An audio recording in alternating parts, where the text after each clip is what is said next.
Hello Suchitra বাঙালি রুচিতে আপনাদের সবাইকে আমন্ত্রণ। আজকে আমি বানাবো চিকেন পপকর্ন। চিকেন পপকর্ন জন্য বোনলেস চিকেন নিয়েছি, ছোটো ছোটো করে কেটে নিয়েছি বোনলেস চিকেন। এবার এটাকে আমি একটু ম্যারিনেশন করবো। তার জন্য আমি এতে দেবো অল্প করে গোলমরিচ, 1 চামচ অল্প আদা রসুন বাটা, দেবো লেবুর রস, একটা লেবুর রস নিয়েছি, আন্দাজ মতো নুন দিয়ে এটাকে আমি ভালোভাবে মেখে নেব।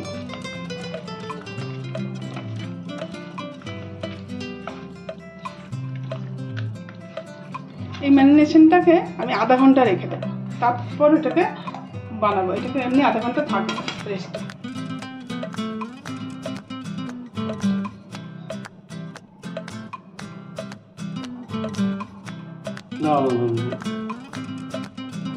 নিলাম দুটো ডিমকে আমি একটু ফেটিয়ে নেব।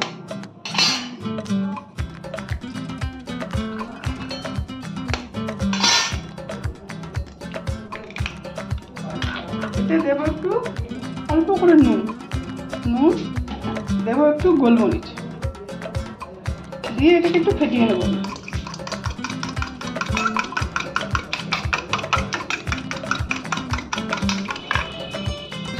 নিলাম আমি কর্নফ্লাওয়ার, যতটা কর্নফ্লাওয়ার নেবো অতটাই ময়দা নেবো। নিলাম আমি ময়দা, সমান সমান যতটা ময়দা ততটা কর্নফ্লাওয়ার। এতে দেবো আমি একটু নুন, অল্প করে নুন দেবো, অল্প করে অরিগানো,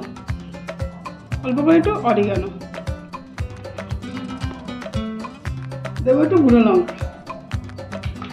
হ্যাঁ, দিয়ে আমি এবার ভালো করে মিশিয়ে দেবো।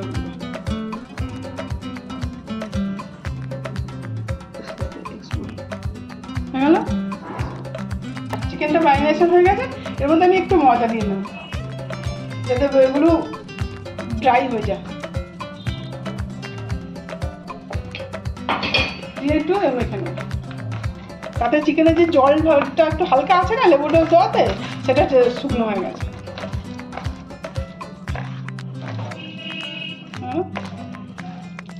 এবার এগুলোকে আমি একটা একটা করে ডিমের মধ্যে দেবো, ডিমের মধ্যে এমনি করে দেবো।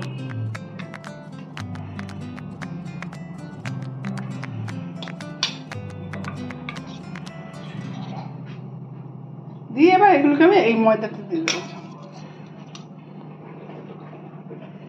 এবার এগুলোকে হালকা করে এর মধ্যে এই ময়দাতে কোট করে নেবো ভালো করে।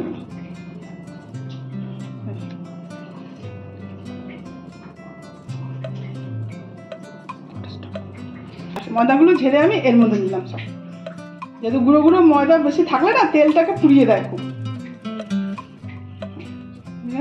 একটু ঝেড়ে নেবো, এটাতে করে এনে করে ঝেড়ে নেবো, তাহলে কি এক্সট্রা যে ময়দাগুলো আছে না ওগুলো সব পড়ে যাবে। এবার কড়াতে আমি তেলটাকে গরম করে মিডিয়াম হিটে এটাকে আমি বানাবো, ভাজবো মিডিয়াম হিটে, মিডিয়াম ফ্লেমে এটাকে ভাজতে হবে। দুটো জড়িয়ে গেছে, হালকা হালকা করে এবার খুব লাল যাতে না হয়ে যায়। এই যে হয়ে গেল ভাজা, এগুলো একটু তো সাদা সাদা টাইপেরই হবে, আমি লাল না হয়ে যায়। মিডিয়াম ফ্লেমে এটাকে ভাজতে হবে। পপকর্ন একটু সাদা সাদা টাইপেরই হয়, বেশি খেতে রং না এসে যায়।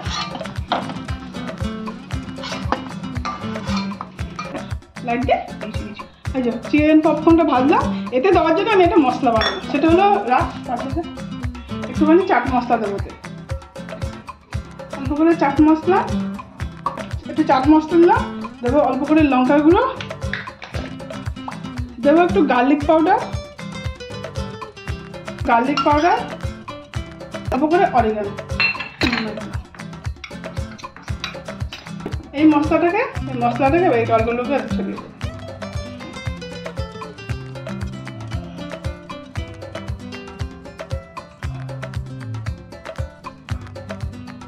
এইভাবে আপনারা ঘরে বানিয়ে বাচ্চাদেরকে দিন, তাহলে বাচ্চারা আর বাইরেরগুলো খাবে না, কারণ বাচ্চারা এটা খেতে খুব ভালোবাসে।